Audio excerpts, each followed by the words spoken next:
We're just going to get on, do this. Not scare him, get you all sorted, all right? John? Do you remember where you are? King's College Hospital, London. Thank God. A major trauma centre. Hit the curb, jackknifed onto the verge. Have we got a good pulse? Have we got an output? And one of the busiest A&E departments in the world. He will probably scream, but he won't remember. No, stop! Ah! A place where love, Come on, sir. Let's go. Up you go. No. Yeah. life, There you go. I love you. I love you too. and loss It's all right. unfold every single day. Don't cry. And we'll make sure Mummy stays with you. Well, listen. Right, who's not busy? Squeeze that. We can't give up on her, come on. We've got to be strong for Mum, if it is the last bit. Hey. All the patients you're about to see were treated in one department. Well done. In just one 24-hour period. I never cease to be amazed at the robustness of human beings. I love you. And the strength of their relationships. Love, it's a reflex. It's what you do. For many of the families, despite the devastation that they may be facing, they give unconditional love.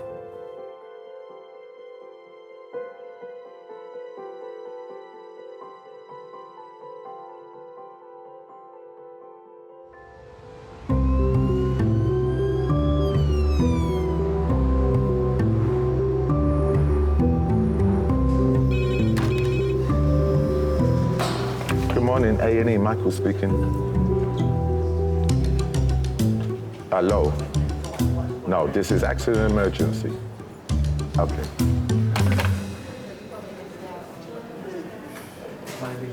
It's getting silly now, man, come on. I need to go and have a beer or withdraw stuff.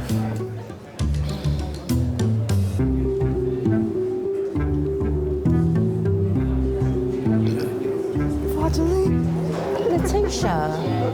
That wasn't bad. That was a tiny one. I was just wondering, could I get something to stop me from withdrawing from alcohol? But you're not actually withdrawing them? No, I've got the shakes, but... Because I think they've seen you.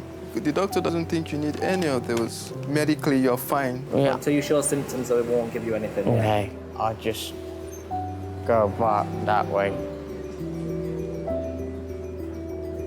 It's gonna be one of those days.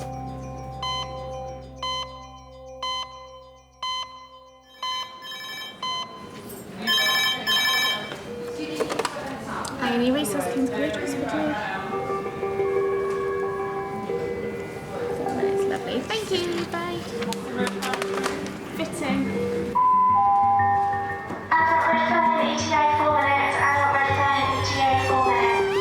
Fitting after head injury. So do you think it's a fit and then fall over and hit the head? Have we got lorazepam, sister, or have we got diazepam? IV access, if that's possible. Just normal saline in case it's a drinker. Hello, King's A&E Resource. Okay, go ahead. Can you say so? 1, 2, 3. Stroke red phone, 8 minutes. Stroke red phone, 8 minutes.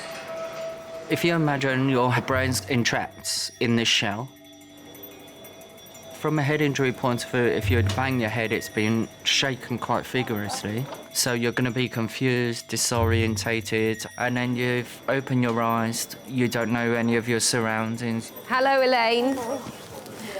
I'm Dr. Hobbs. I'm one of the accident and emergency consultants. Hello. And can you remember what happened?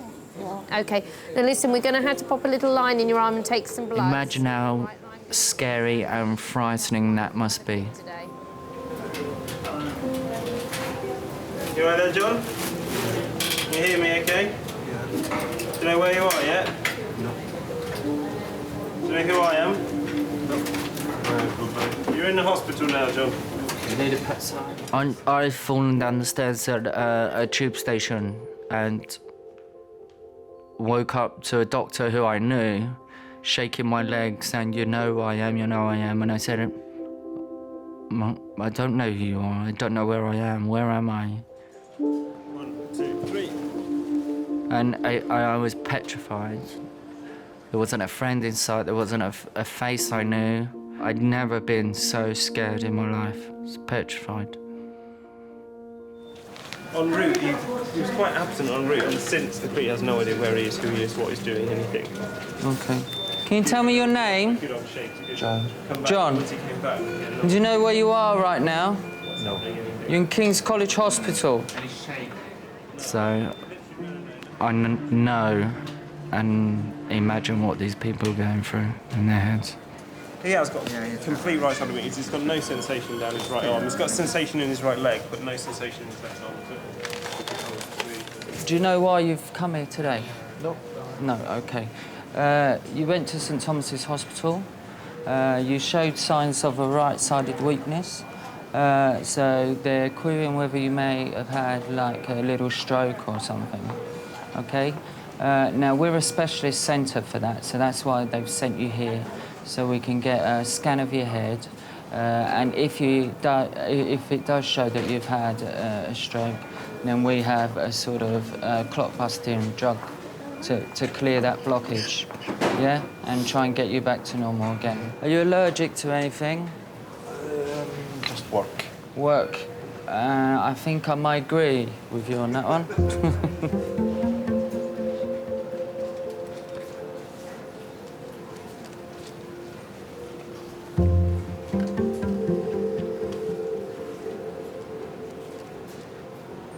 How quickly can things change with the person with the head injury?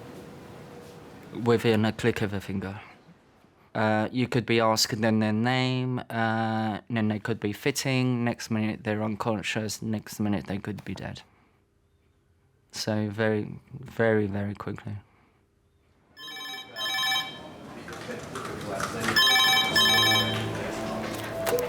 Hello, King's Amy. 12 minutes. Okay, thanks so much. Thanks, bye.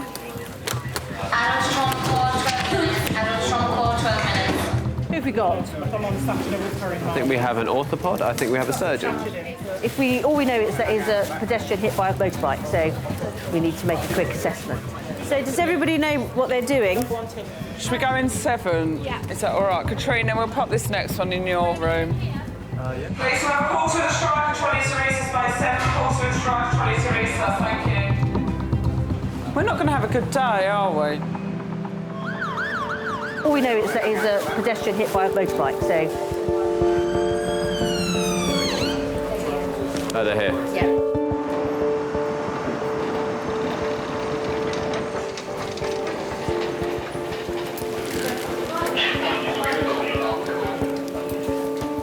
"47-year-old Chrissy was crossing a road 500 metres from her home when she was knocked down by a motorcyclist.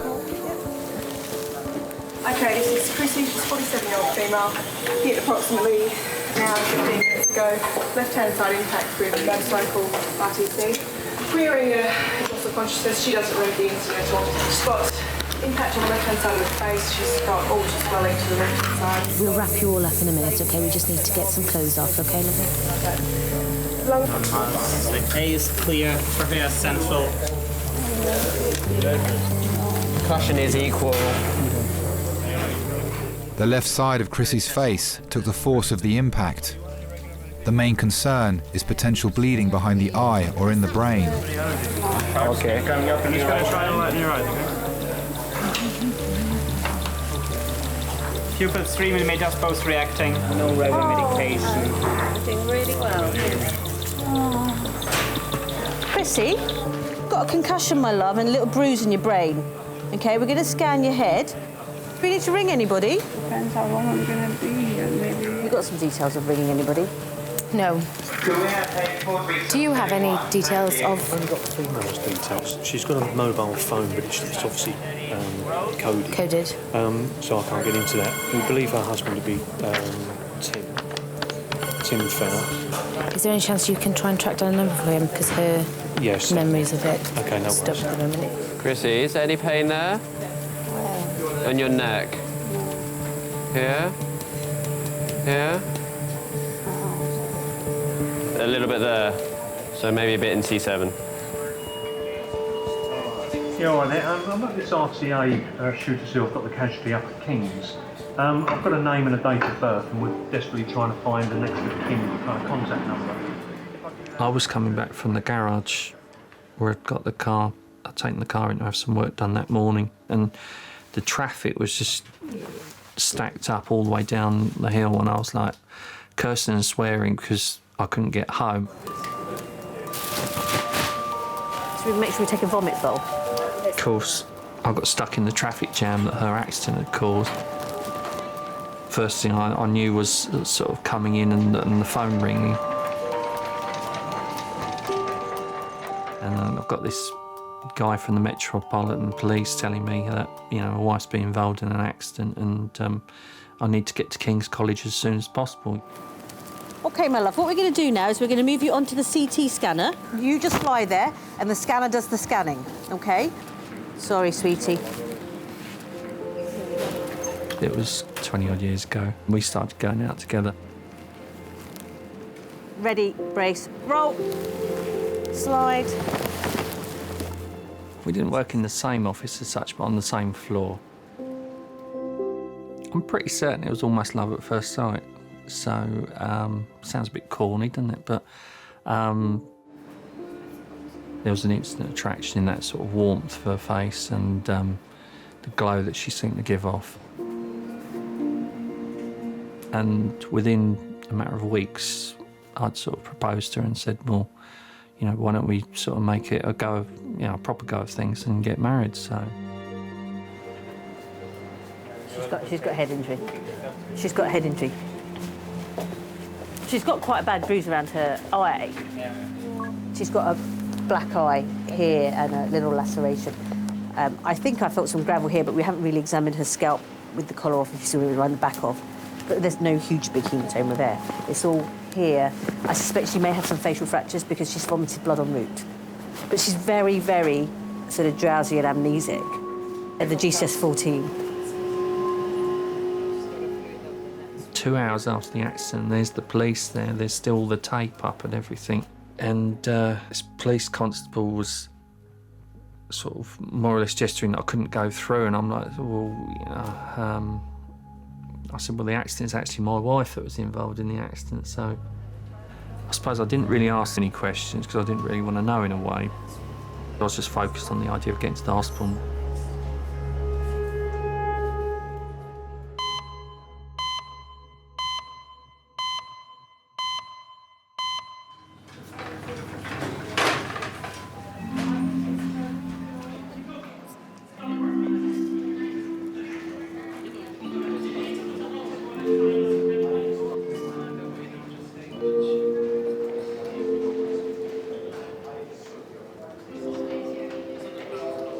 I don't know whether I like even like taking that as a compliment. That everyone always says I look like your sister. That means I look old. No, it means I look young, and I want to look like your mum. That means I look old.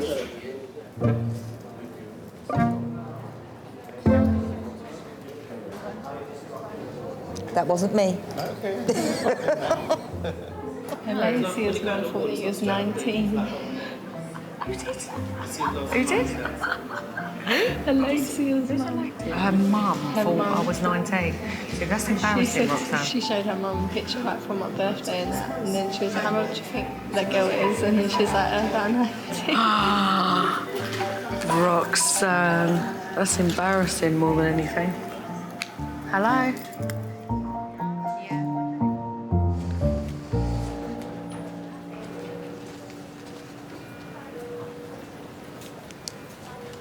Yeah, John?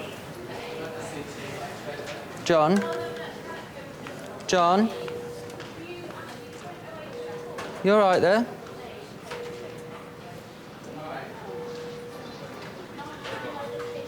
Do you remember where you are? I was just speaking to you. My name's David. You're at King's College Hospital. Okay. Do you remember anything else I said to you? No. No, OK.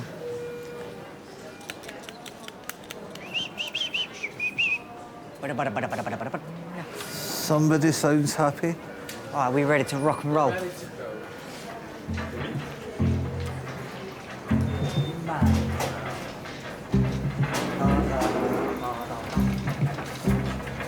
And now the end is near.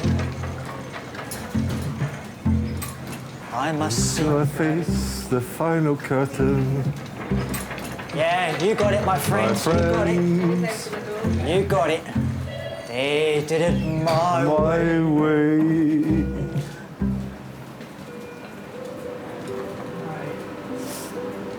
Bit of old Frank Sinatra, eh? Oh, you can't beat him. Hello. Do you think you'll be able to shuffle yourself over onto our bed, or do you want us to slide you? Of course I can shuffle. Lovely, great. Lovely. I could tango as well if you want. Just the sliding for the moment, maybe the tango later. Oh. I know, spoil sport. A stroke is a blockage to a vessel which stops oxygenating blood getting to various parts of the brain. If you have a blood clot on the left side of your brain, your right side of your arm and leg will stop working. Whenever you're ready. Okay. I think. The leg's not working. Not working. No, okay, Let's we slide. can slide you Let's then. slide you across. All right. Why is it not working? Well, we're not sure at the minute, so that's why we're going for the scan of your head, okay? But let's slide you across. All right. It won't take too long.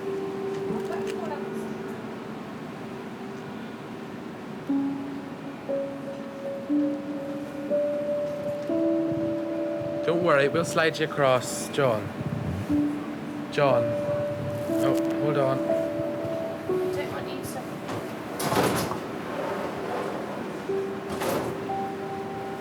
Lovely, well done. Keep coming over. That's lovely. And all you need to do for this is keep very, very still for me, okay? Okay. Do your eyes just while the lasers come on, just so they don't hurt your eyes. Okay. Nice and still there.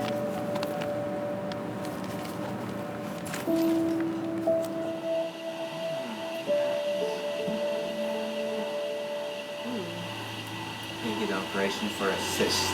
That would be it. Yeah. The scan has revealed a previous operation to remove a cyst in John's brain. It explains some of his short-term memory loss. There is some brain there. Yeah. But there's no blood. So we just carry on and thrombolise. While the doctors have found no significant bleed in the brain, John's history of right-sided weakness means they will still treat him for a minor stroke. Joan, how are you doing? We believe you may have had a stroke, Joan, so we're going to give you some clot-busting medication. Okay. So I'm not going to die yet. Not at all. Don't talk like that.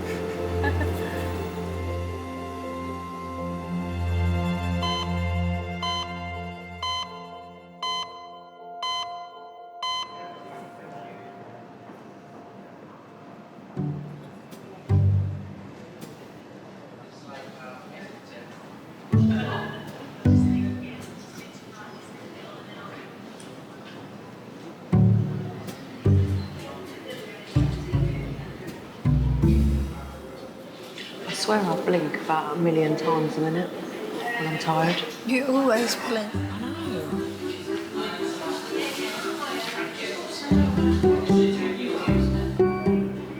I feel sick. Yeah, you feel sick probably because you need to eat. This is what I'm saying to you, Rox. You need to eat. You can't just have biscuits. Had a cream egg as well. Roxanne, you need a sandwich or something, darling.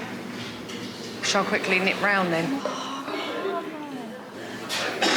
We're better off going now. Go on then. Yeah, we're going. Go on then. All right, wait a minute. Why are you thinking of me? Be rich.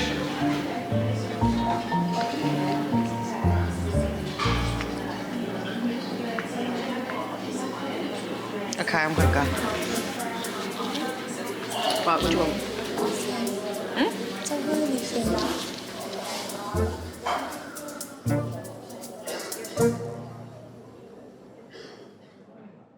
OK, my love. The scan does show you've got a broken bones around your eye. Sure.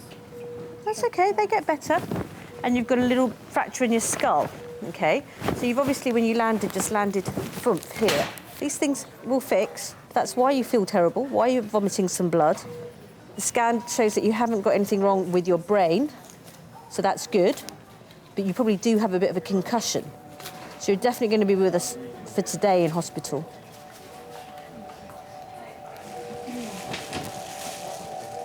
This lady, the whole imaging's been done.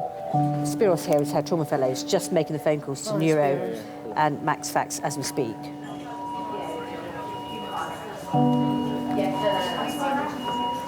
Sorry, how this morning was supposed to work out, was it? Tim was on his way. You're not worried about anything? Luke, 3999, don't answer any old ones.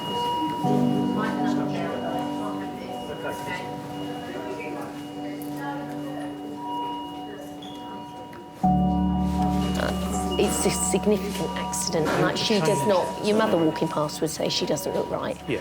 Do you know what I mean?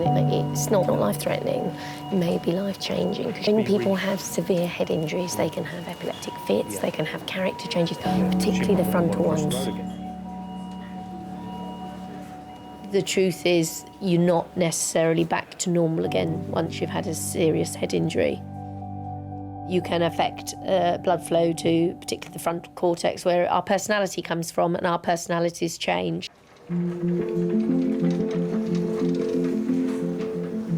You can't help the way you've changed because the injury can't be undone. But unfortunately, that living has to go on. John, do you know where you are? No. No. You're in King's College Hospital, okay? Do you know what month it is? No. No. It's March. Oh. Okay. And what year? Springtime. What year is it?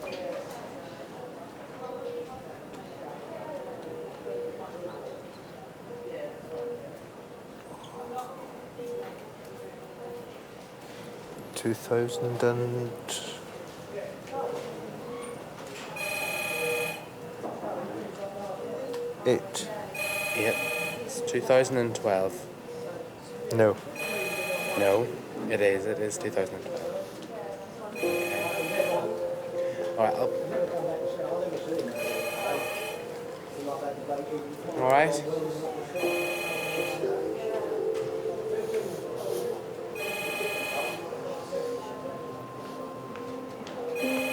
Don't worry, okay?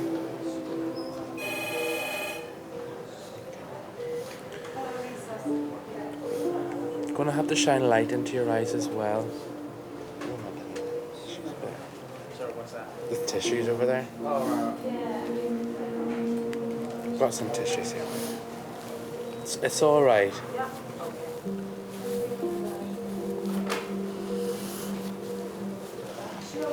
Okay. Yes. It's gonna be all right. Hello. Full cream or low cream? What time do you have your dinner then? I'll have it later. What time do you have yours, Irene? Later. About 6:30. What do you use all day then? I haven't eaten anything yet. Haven't had anything, but I only usually have a sandwich anyway. You have no breakfast, friend? No. I only have a bit of toast in the morning. Oh dear.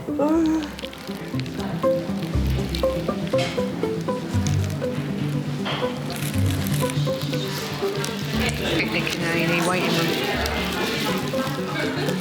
This is a picnic, just a sandwich. What did you do about your dinner? Marion, she's talking to you. Aren't you hungry?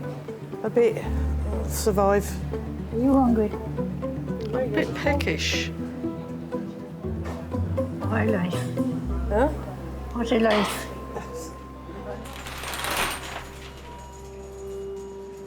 Oh, hello, Eye Clinic. Sorry to trouble you. Can I speak to the ophthalmology registrar on call, please? It's a lady who was crossing the road who was hit by a motorbike. In her left orbit, she's got a fracture of every single wall. So the lateral, the medial, the posterior, and the inferior. The only thing she hasn't fractured, we think of that, is the superior wall, okay?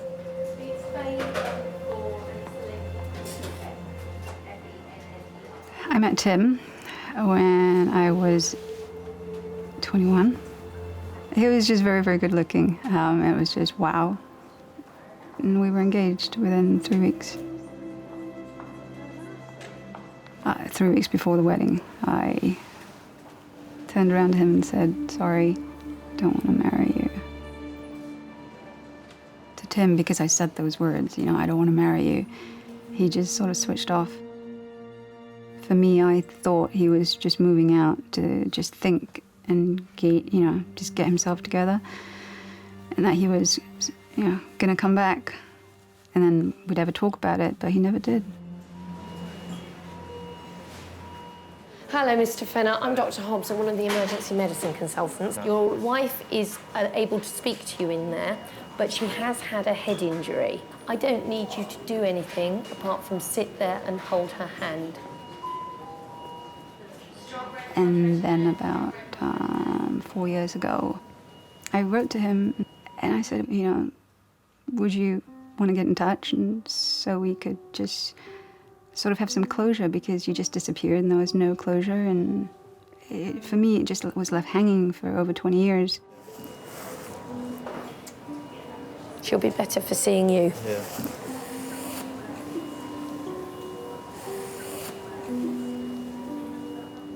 There's this letter in front of me from a person that I'd really loved and felt such a great bond with, and yet, yeah, things went wrong at the time, but there were still those feelings there.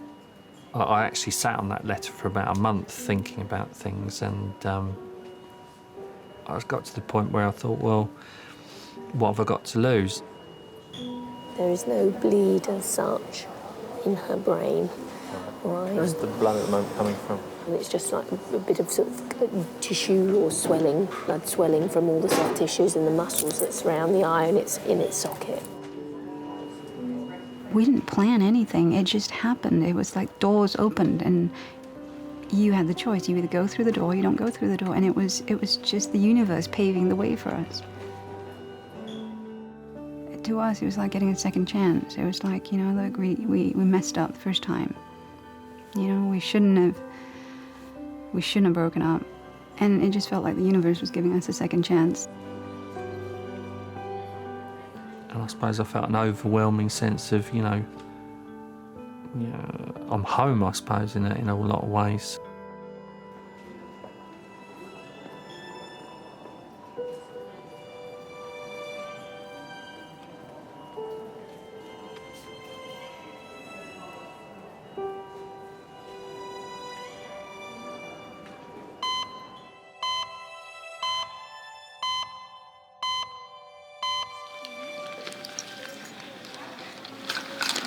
No, seriously. All right, it ain't gonna be long now.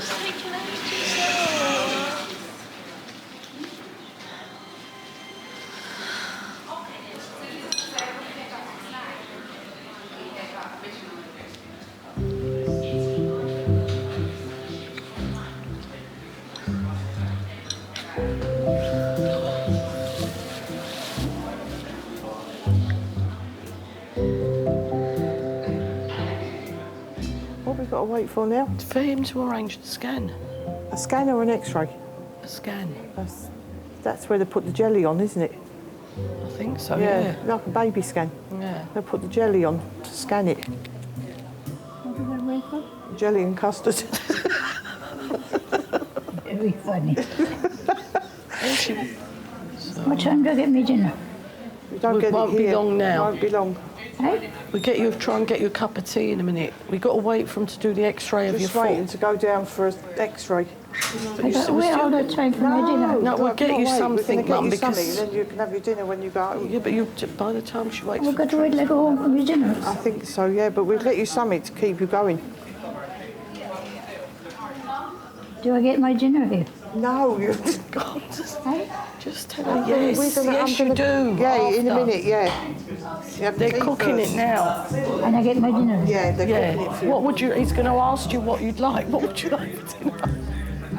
What would you like for dinner? Roast dinner. Requests. Roast dinner. A roast dinner. Right, no problem.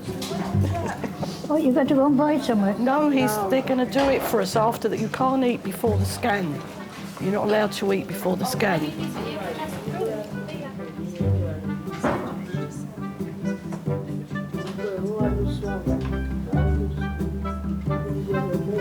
What am I doing here? They're X-raying your legs to see why it's swollen.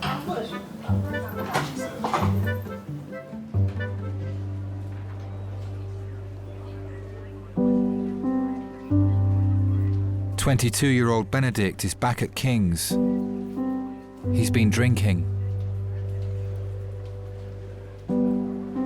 At the time, before I realised I had a drinking problem, I felt on top of the world.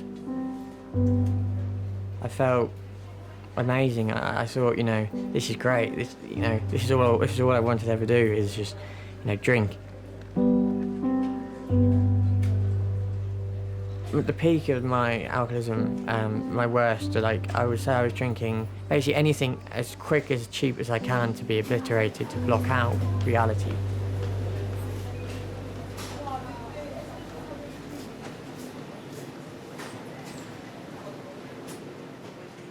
I was just in my own little world. It was just me, the street, the off-licence, and the can of lager. That was me.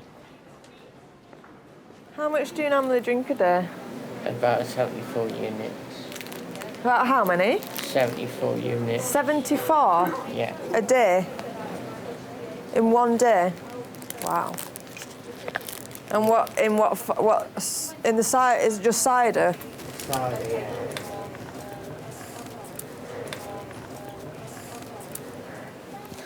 No, I could easily have up to 9 litres of 3 litres of white ale.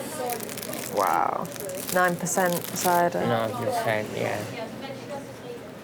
What made you start drinking in the first place? I don't know, you can tell me. Do you regret it? Yeah, of course I do. You're very pretty. Thank you. That's nice of you to say. Make me blush? Really? Nah. It takes a lot to make me blush, really. I think I was about 6 years old, just starting out primary school, and we all got brought into the main hall. This guy stood up and he said, well, this is what we call the trumpet. And he must have played something really cool, like the Pink Panther, or something really cheesy theme tune. And I said, from that day onwards, I said, that's what I want to do. It's letting your emotions free. It's my voice. If I can't say something, I'll let you know via the trumpet. I'm just sick of the withdrawals and the fits. So. And then you drink to stop you feeling like rubbish. Yeah, I don't enjoy it. I hate it. It must be hard. Yeah, Hard work. Stop you feeling rough. Yeah. There were some times if I left the house, you know, I would have my trumpet case with me, but there wasn't a trumpet in there. There was a big bottle of cider. I couldn't stay sober enough to sit through one rehearsal. The drinking had really messed up something that I've always wanted to do.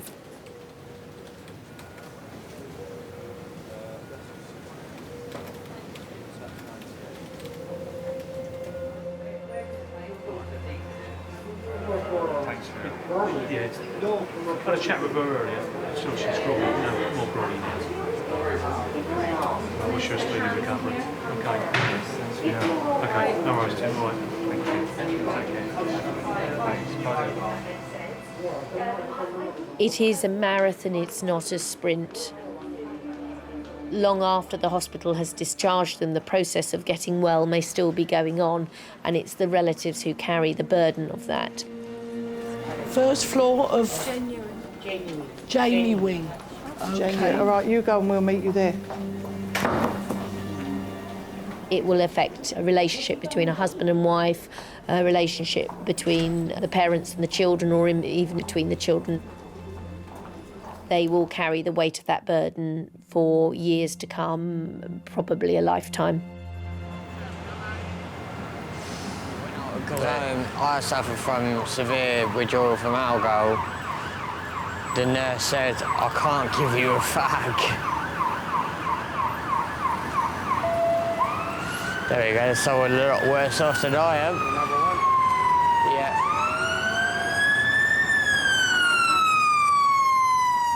I had 3 children.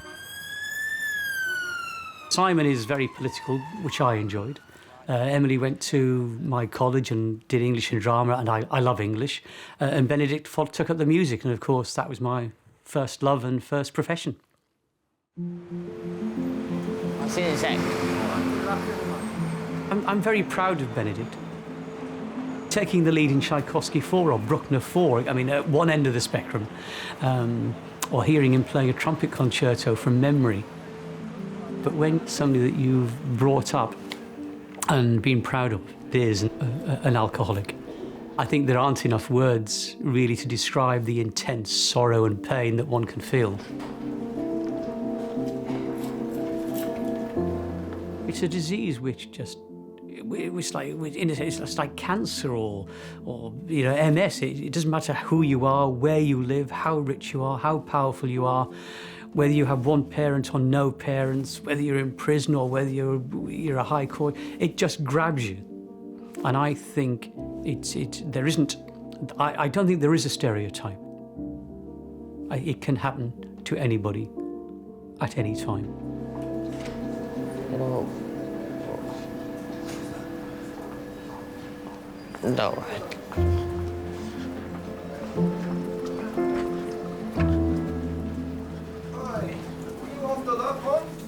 What? Hey, mate, right. Yeah, where you going?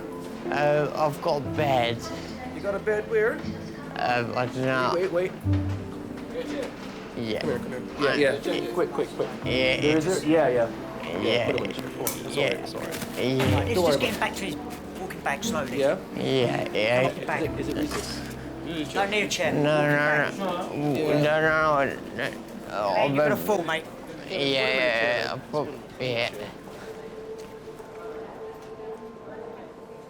I can't control it, and I can't cure it. It's the 3 C's. It's, you know, it's a sort of standard little mantra, isn't it? I can't control it, I didn't cause it, and I can't cure it. And again, that's the insidious part of the disease, is that only Benedict can cure it himself.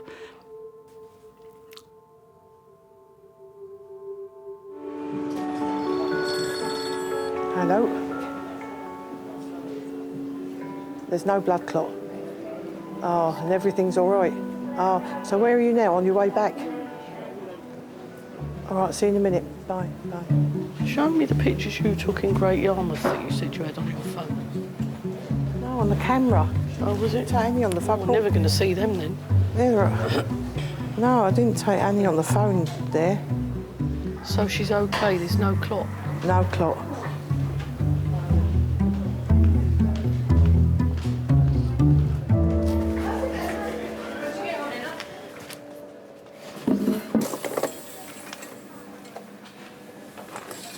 Hi, Benedict. Hi, it's Emmanuel from Mental Health. Yeah, I remember. You remember me last night, isn't it? Okay. What's happening? I had a withdrawal fit. Normally, I have a certain amount of drugs that I have to take, but they're not giving it to me, so... If you need it, definitely they'll prescribe it for you. No, but I do need it. One doctor said, yes, you think you need it, but when they've done the assessment, they don't think you need it. It makes me feel sick to the stomach that I actually became a compulsive drunk alcoholic liar. I was that guy. I was the guy who was like, I'm not him again, you know. here we go again, it's the same routine. I wanted the attention, I wanted the care. How best will you describe your mood at the moment? Out of 10, about 1.5. And how long have you been feeling low for? I'd say since I was about 19. I'm now 22. I cut my 2 sides of the neck, as you can see. And why did you do that? I tried to kill myself.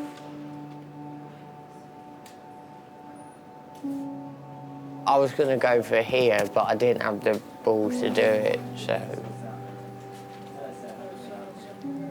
When I say the ball, I didn't have the guts to do it, because I was dead scared of what could happen if I did it.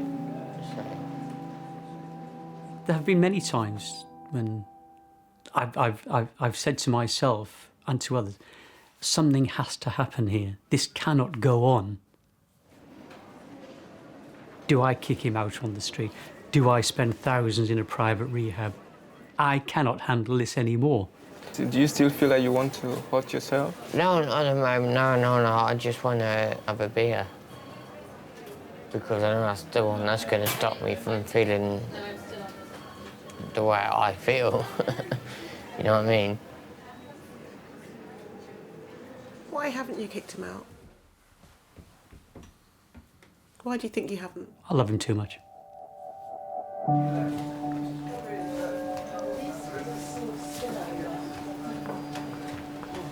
Yeah, I'm good to go. Well, I'm having a go and chat with the doctor, so you just take a seat. I wonder what's going on.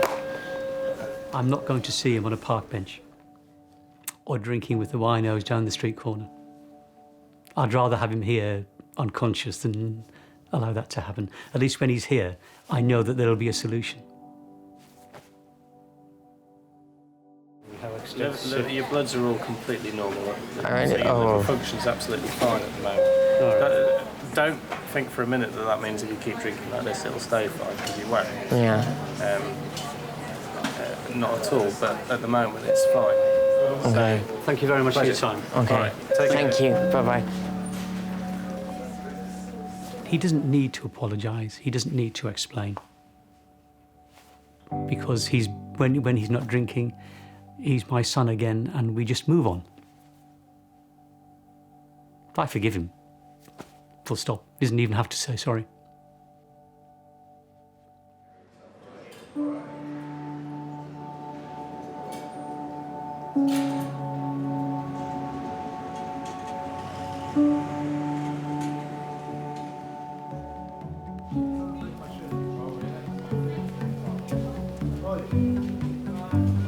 Missing you already.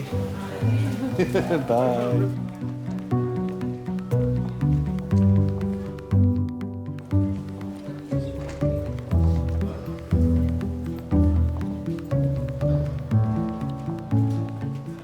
I'm not very good at being romantic or anything else. I suppose that's the one good thing that's come out of the accident, is the fact that it's woken me up, and hopefully I think she sees that I actually try harder now. Couldn't imagine life without her, really.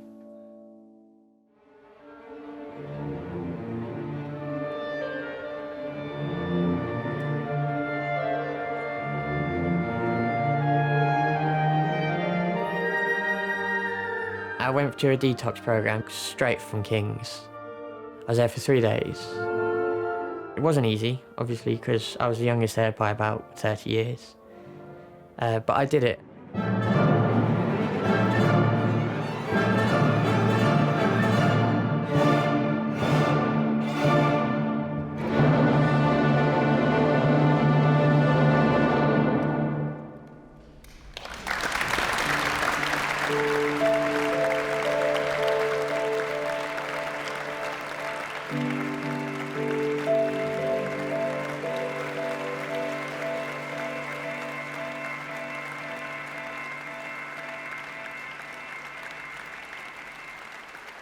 Every night I lie awake and I'm scared. Dad, he was powerless over my addiction and my actions. You know, the one thing he said to me was, I'll always have a roof and a plate of food. But I didn't realise how grateful that I should have been at the time, you know, to have a roof, a bed and a full stomach every night and every day, you know. To this day, can't thank him enough.